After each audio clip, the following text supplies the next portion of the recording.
नमस्कार विद्यार्थी मित्रांनो, आपण मराठी या विषयामध्ये जी काही कौशल्य वाचन, लेखन, भाषण, श्रवण ही जी काही कौशल्य आहेत, ही कौशल्य आपल्याला तेवढीच महत्त्वपूर्ण असतात। त्यामध्ये आपण वाचन करत असताना किंवा लेखन करत असताना आपल्याला काही चिन्हांचा वापर करावा लागतो। म्हणजेच आपल्याला त्या ठिकाणी आपण बोलत असताना आपल्याला कुठेतरी विराम घ्यावा लागतो। आपली बोलण्याची विचार मालिका कुठेतरी तुटली जाते। म्हणजेच त्या ठिकाणी आपल्याला कुठेतरी थांबायचं आहे, कुठेतरी आपल्याला त्या ठिकाणी काय करायचं आहे, थोडा वेळ थांबायचे आणि पुढे जायचे, म्हणजे पुढे बोलायचे किंवा लिहायचे किंवा वाचन करायचे। त्यासाठी आपल्याला काही चिन्हांचा वापर करावा लागतो। म्हणजेच आपल्याला काही चिन्हांचा म्हणजे आपण बोलताना, पुस्तक वाचन करताना आपण काही ठिकाणी विराम घेतो, म्हणजे आपल्याला विरामाची आवश्यकता असते। म्हणजेच आपल्याला जी काही विराम चिन्हे आहेत तर ती आज आपल्याला या लेखन कौशल्यातील, वाचन कौशल्यातील आपल्याला विराम चिन्हे ही आज काय करायची आहेत, माहिती करून घ्यायची आहेत।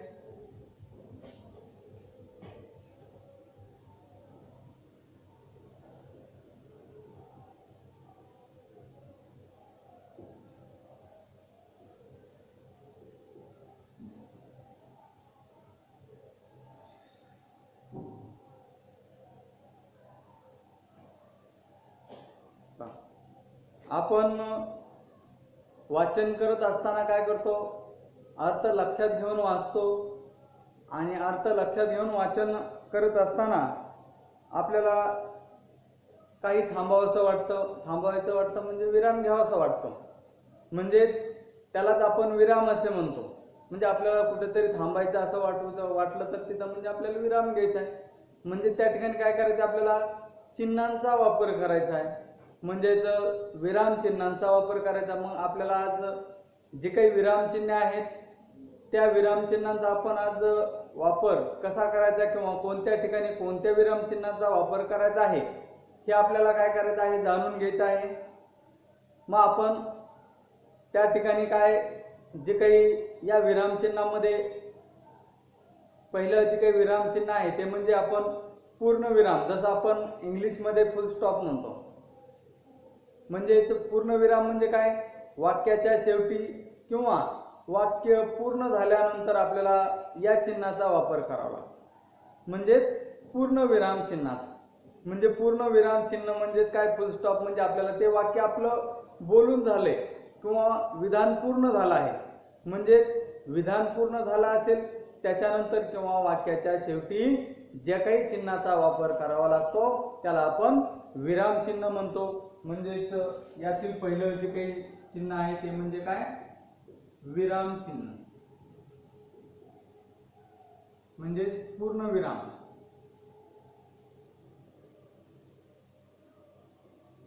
पूर्ण विराम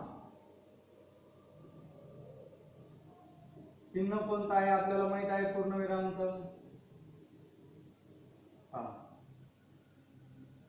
आपल्याला पूर्ण विराम जे काय आहे तरी पूर्ण विरामचं चिन्ह माहित आहे।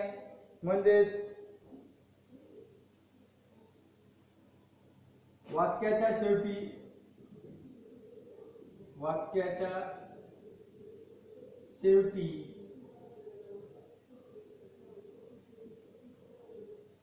किंवा वाक्य पूर्ण झाले हे दाखवण्यासाठी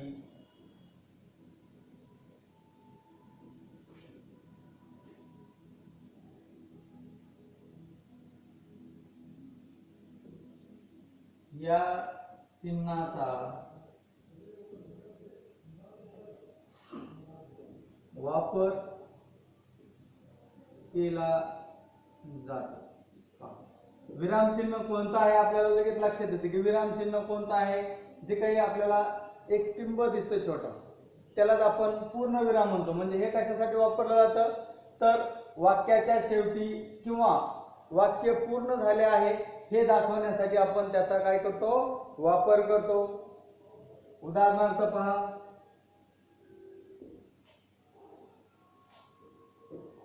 मी घरी गेलो. म्हणजे या ठिकाणी वाक्य काय झाले, पूर्ण झाले. म्हणजे आपल्याला त्या ठिकाणी काय करायचंय, कशाचा वापर करायचा आहे, पूर्ण विराम या चिन्हाचा. आपण जसं इंग्लिश मध्ये फुल स्टॉप म्हणतो, म्हणजेच आपल्याला या ठिकाणी पूर्ण विराम या चिन्हाचा वापर करायचा आहे. पहा दुसरं, अर्धविराम.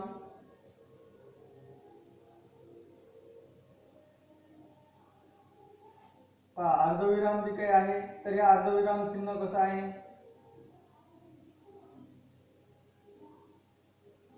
या चिन्हाला काय म्हणतात, अर्धविराम. म्हणजे हे जे काही चिन्ह आपण पाहतो, तर या चिन्हाला अर्धविराम असे म्हणतात. म्हणजे त्या ठिकाणी काय, दोन छोटी वाक्य उभयान्वयी अव्ययांनी जोडली जातात, त्यांना आपण अर्धविराम असं म्हणतो. म्हणजेच दोन छोटी वाक्य त्या ठिकाणी काय जोडण्याचं काम जे काही उभयान्वयी अव्यय करतात, त्यांना आपण त्या ठिकाणी काय म्हणतो, अर्धविराम. म्हणजे त्या ठिकाणी दोन छोटी वाक्य जोडतात आणि ते जोडण्यासाठी या चिन्हाचा वापर तर केला जातो, पण त्या ठिकाणी काय केलं जातो की जे काही उभयान्वयी अव्यय आहेत, आपण पाठीमागे उभयान्वयी अव्ययाविषयी माहिती घेतली. म्हणजेच उभयान्वयी अव्ययांनी ते काय केलं जातं, जोडलं जातं. म्हणजे त्याला त्या ठिकाणी काय म्हणतात, अर्धविराम. व्याख्या लिहा त्याची, म्हणजे आपल्याला लक्षात येईल.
घर आला पण सिंह गेला. म्हणजे काय केलं, त्या ठिकाणी अर्धविराम या चिन्हाचा वापर केला. जे काही उभयान्वयी अव्यय आहे ते म्हणजे उभयान्वयी अव्यय कोणते, पण या दोन्ही वाक्यांना जोडण्याचं काम काय केलंय, या अर्धविराम उभयान्वयी अव्ययांनी जोडण्याचं काम केलं, म्हणून त्याला आपण त्या ठिकाणी अर्धविराम असे म्हणतो. म्हणजे या अर्धविराम हे जे काही चिन्ह आहे, तर या प्रकारच्या चिन्हाला अर्धविराम असे म्हणतात. म्हणजे आपल्याला अशा प्रकारची जी काही चिन्ह आहेत, तर ही चिन्ह दोन छोटी वाक्य जोडण्यासाठी काय केला जातो, याचा वापर केला जातो. लिहून घ्या.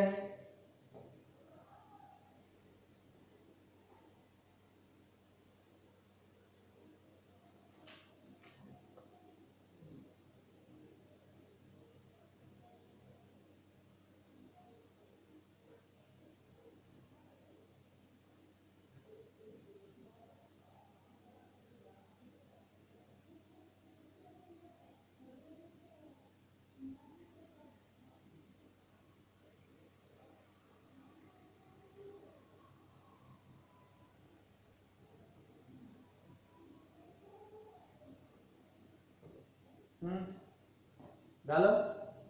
पुढे तिसरं विराम चिन्ह,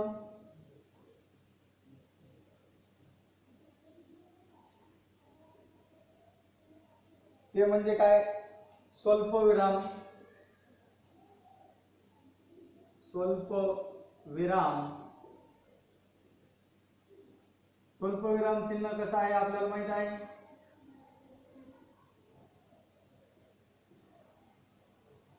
म्हणजे जे काही आपण इंग्लिशमध्ये कॉमा म्हणतो त्यालाच मराठीमध्ये काय म्हटलं जातं, स्वल्पविराम. स्वल्पविराम जे काही चिन्ह आहे तर या स्वल्पविराम चिन्ह कशाला म्हणायचं, म्हणजे एकाच जातीचे अनेक शब्द लागोपाठ येत असतील तर त्यावेळेस या चिन्हाचा वापर केला जातो. म्हणजे एकाच वेळी अनेक शब्द, तेही कोणते तर एकाच जातीचे, म्हणजेच एकाच जातीचे अनेक शब्द लागोपाठ येत असतील तर या चिन्हाचा वापर केला जातो, स्वल्पविराम चिन्हाचा वापर केला जातो. म्हणजे त्या ठिकाणी आपण एखाद्या वेळेस काय म्हणतो, हाक मारताना सुद्धा या स्वल्पविराम चिन्हाचा वापर केला जातो. म्हणजे संबोधताना जसं आपण काय म्हणतो, अरे अक्षय इकडे ये, अक्षय इकडे ये, म्हणजे अक्षयच्या नंतर काय केलं जातं, स्वल्पविराम दिला जातो, अक्षय इकडे ये. म्हणजे त्या ठिकाणी काय केला जातो, या विराम चिन्हाचा वापर त्या ठिकाणी केला जातो, म्हणून त्याला आपण स्वल्पविराम असे म्हणतो. म्हणजेच हाक मारताना किंवा अनेक जातीचे शब्द त्या ठिकाणी लागोपाठ येत असतात, मग लागोपाठ जे काही शब्द येतात त्यावेळेस त्या ठिकाणी हे केलं जातं. म्हणजे एकाच जातीचे अनेक शब्द, लिहून घ्या, लक्षात येईल आपल्या,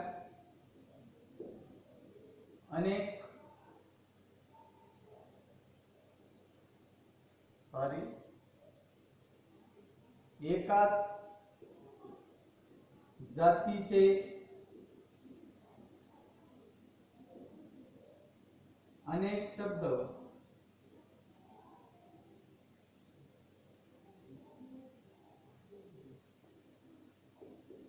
लागोपाठ येत असतील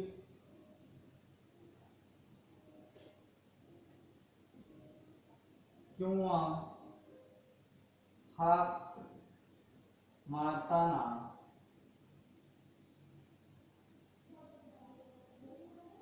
या चिन्हाचा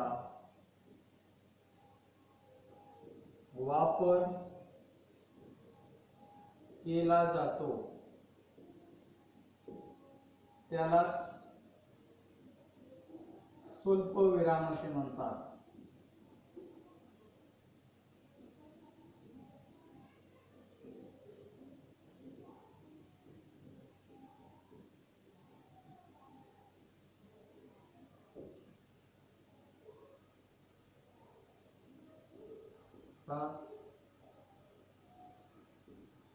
रमेश इकडे ये.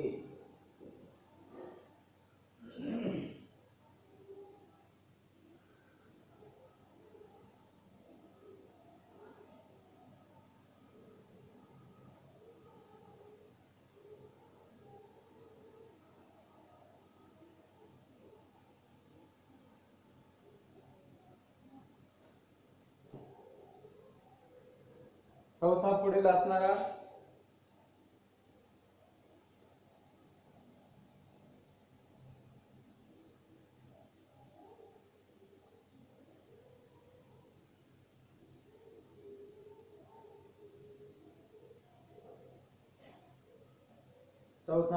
अपूर्ण विराम.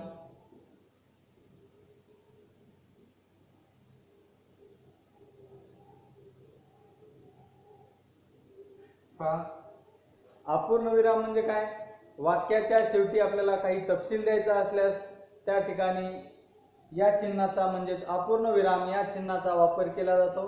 म्हणजेच काय की वाक्याच्या पुढे आपल्याला काही तपशील द्यायचा आहे, म्हणजे वाक्याचा काही तपशील द्यायचा असेल तर म्हणजेच वाक्याच्या शेवटी आपल्याला काही तपशील द्यायचा असल्यास ते या चिन्हाचा वापर केला जातो. म्हणजे आपण त्या ठिकाणी काहीतरी माहिती देतो. उदाहरणार्थ आपण काय म्हणतो, काळांचे मुख्य प्रकार पुढील प्रमाणे, म्हणजे आपण लगेच काय करतो त्या ठिकाणी पूर्ण विराम म्हणजे अपूर्ण विराम देतो.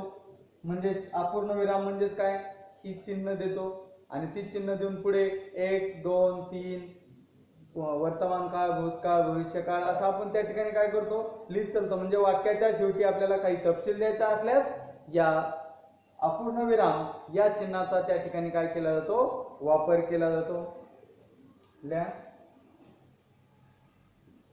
वाक्याच्या शेवटी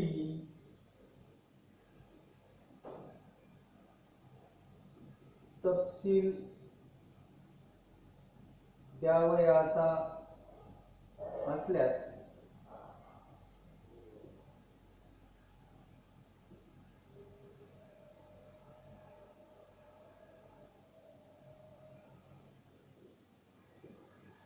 या चिन्हाचा वापर करतात.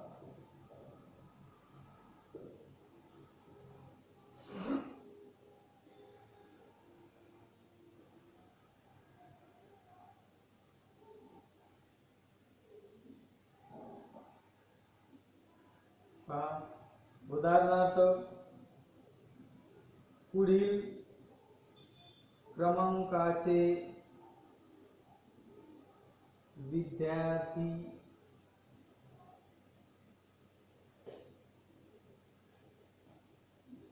उत्तीर्ण झाले. 1, 5, 8, 10, 12, 14.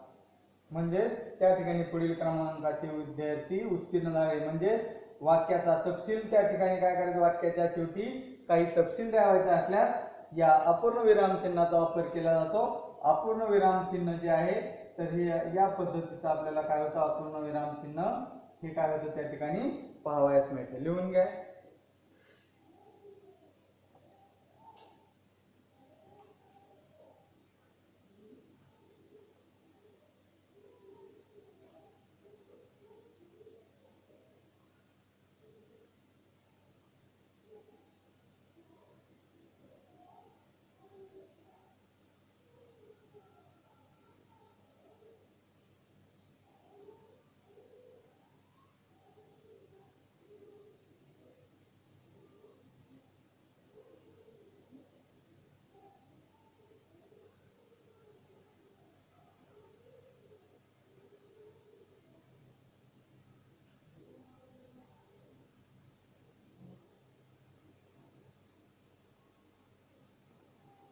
झालं. पुढे 5 नंबर.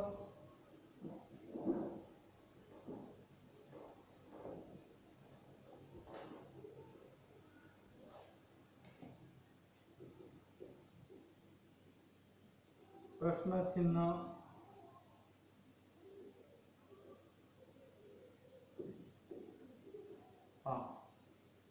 प्रश्नचिन्ह म्हणजे काय, प्रश्न विचारण्यासाठी केला असेल तर, म्हणजे या चिन्हाचा वापर प्रश्न विचारण्यासाठी केला असेल तर त्या ठिकाणी काय केलं जातं, त्याला प्रश्नचिन्ह असे म्हणतात. किंवा त्या ठिकाणी काय की प्रश्नार्थक वाक्याच्या शेवटी, प्रश्नार्थक वाक्याच्या म्हणजे काय, त्या वाक्यामध्ये काहीतरी प्रश्न निर्माण केला असेल म्हणजे प्रश्नार्थक वाक्याच्या शेवटी या चिन्हाचा वापर केला जातो किंवा प्रश्न विचारण्यासाठी या चिन्हाचा वापर केला जातो, त्या चिन्हाचा आपण प्रश्नचिन्ह असे म्हणतो.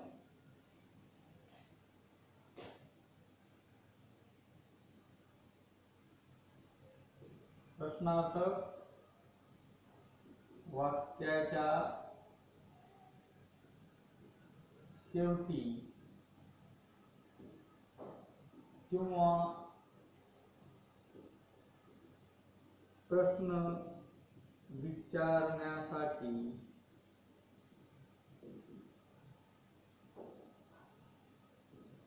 या चिन्हाचा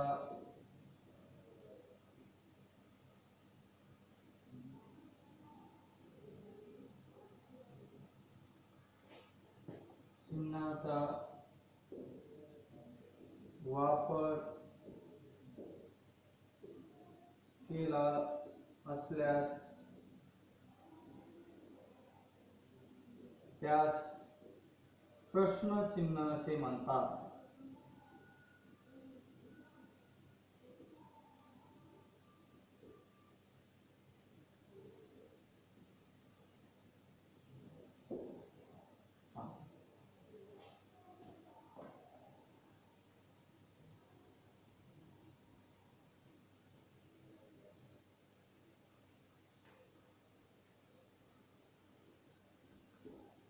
तो घरी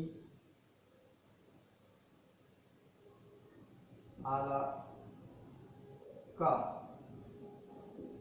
हा, म्हणजे तो घरी आला का, किंवा तू केव्हा आलास, म्हणजे त्या ठिकाणी काय केलं जातं, वाक्याच्या शेवटी किंवा त्या ठिकाणी प्रश्न विचारण्यासाठी, म्हणजे तू केव्हा आलास, म्हणजे त्या ठिकाणी काय केलं जातं, प्रश्न विचारला जातो. म्हणजे प्रश्नाच्या त्या शेवटी जे काही प्रश्न विचारण्यासाठी ज्याही चिन्हाचा वापर केला जातो त्यास प्रश्नचिन्ह म्हणतात. प्रश्नचिन्ह हे जे काही आहे तर हे आपल्याला लक्षात येण्यास सोपं आहे. प्रश्नचिन्ह या चिन्हाला काय म्हणतात, प्रश्नचिन्ह असं म्हणतात. का पुढे हे लिहून घ्या.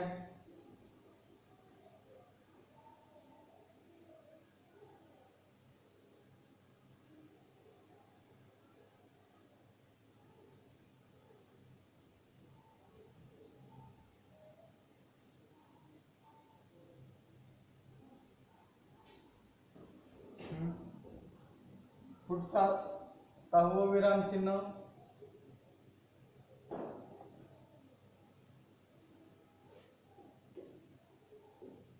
उद्गार चिन्ह किंवा उद्गारवाचक चिन्ह असंही त्याला त्या ठिकाणी काय केलं जातं, म्हटलं जातं. ते चिन्ह या पद्धतीचं, म्हणजेच बोलणारा आपल्या मनातील उत्कट भावना व्यक्त करण्यासाठी ज्याही शब्दाचा वापर करतो त्या शब्दाच्या पुढे या चिन्हाचा वापर केला जातो, म्हणून त्याला आपण काय म्हणतो, उद्गार चिन्ह किंवा उद्गारवाचक चिन्ह असे म्हणतो.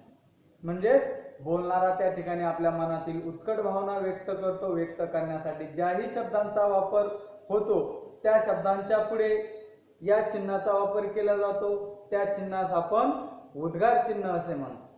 लक्षात येते की उद्गार चिन्ह जे आहे तर हे मनातील जी काही उत्कट भावना आहेत तर हे मनातील उत्कट भावना व्यक्त करण्यासाठी ज्याही शब्दाचा वापर केला आहे त्या शब्दाच्या पुढे या चिन्हाचा वापर करावा लागतो, त्या चिन्हास आपण उद्गार चिन्ह असे म्हणतो.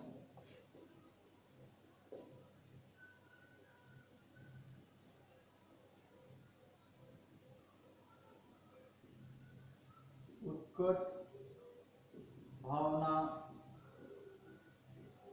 व्यक्त करण्यासाठी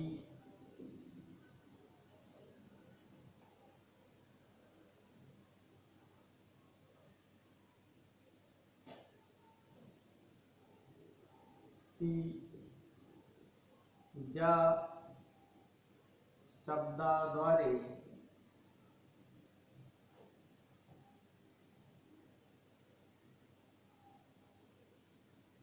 दाखविले जाते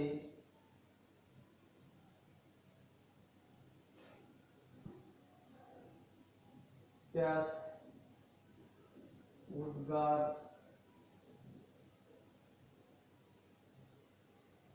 असे म्हणतात व शब्दापुढे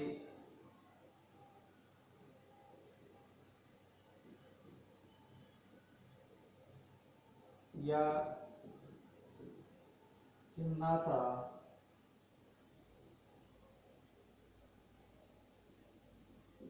वापर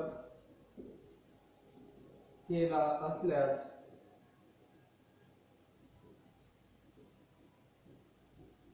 त्यास उद्गार चिन्ह असे म्हणतात.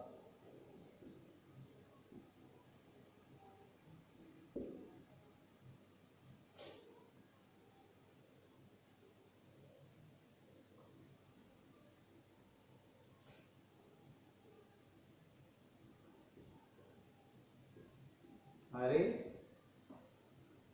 अरे रे, तो नापास झाला. म्हणजे बोलणारं जे काही आपल्या मनातील भावना व्यक्त करतो ते ज्या शब्दाद्वारे दाखवले त्यास उद्गार असे म्हणतात. आणि त्या शब्दाच्या पुढे ज्या चिन्हाचा वापर केला जातो म्हणजे या चिन्हाचा वापर केला जातो म्हणून याला आपण उद्गार चिन्ह किंवा उद्गारवाचक चिन्ह असे म्हणतो. लक्षात आलं? पुढे लिहून घ्या या अगोदर.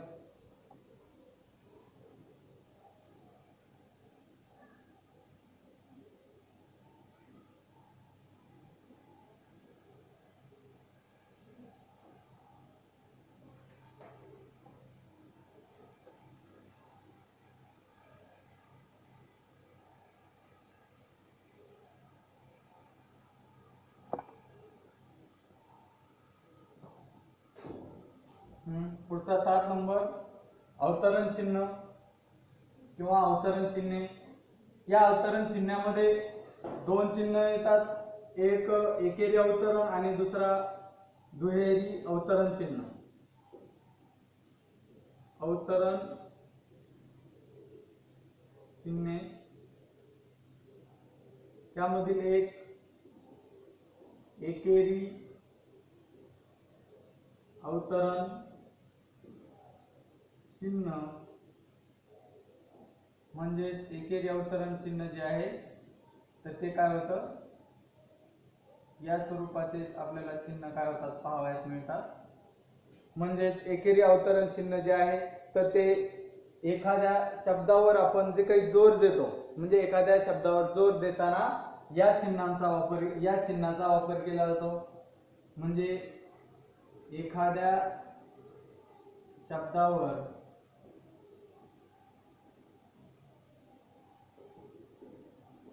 जोर देताना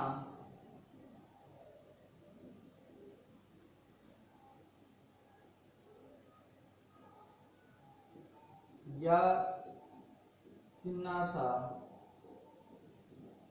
वापर होत असल्यास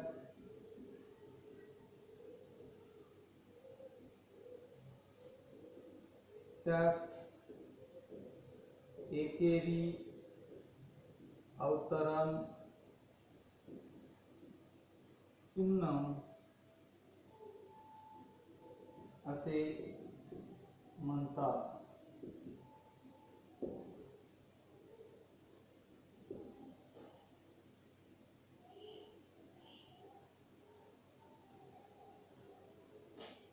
उदाहरणार्थ पर्वतामध्ये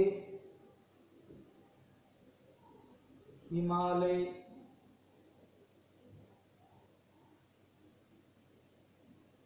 उंच आहे किंवा सर्वात उंच आहे. म्हणजे त्या ठिकाणी काय केलं जातो, जे काही एखाद्या शब्दावर जोर देत आहे म्हणजे काय सर्व पर्वत आहेत पण त्या सर्व पर्वतामध्ये हिमालय हा काय आहे सर्वात उंच. त्यामधील दुसरा दुहेरी अवतरण चिन्ह.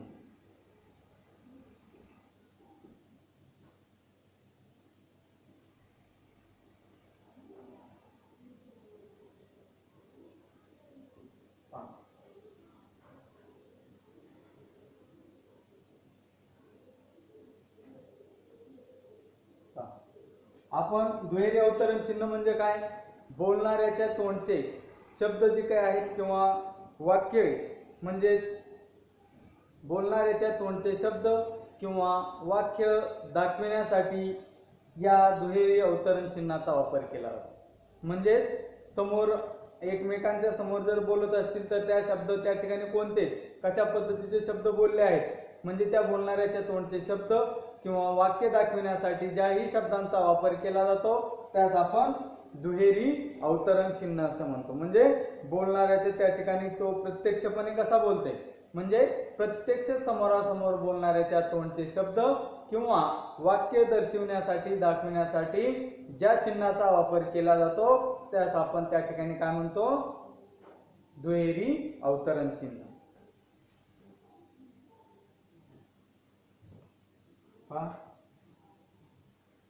प्रत्यक्ष समोरासमोर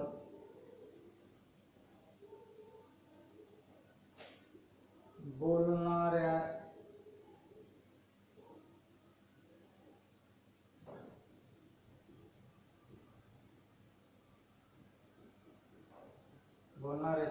तोंडचे शब्द किंवा वाक्य दाखविण्यासाठी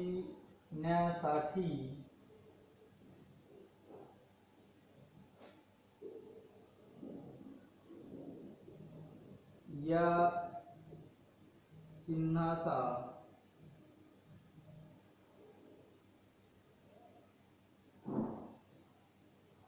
वापर होत असल्यास त्याला दुहेरी अवतरण चिन्ह असे म्हणतात.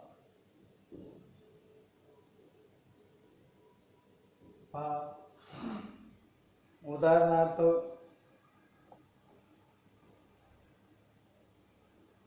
गणेश म्हणाला,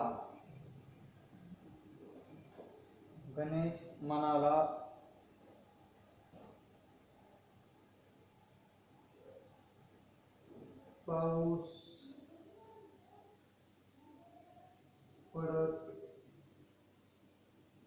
आहे. काय? गणेश म्हणाला पाऊस पडत आहे, म्हणजे गणेश त्या ठिकाणी म्हणालाय पाऊस पडतो, म्हणजे त्या बोलणाऱ्याच्या तोंडचे जे काही वाक्य असेल, शब्द असेल, तर ते दाखवण्यासाठी या चिन्हांचा त्या ठिकाणी काय केला जातो? वापर केला जातो.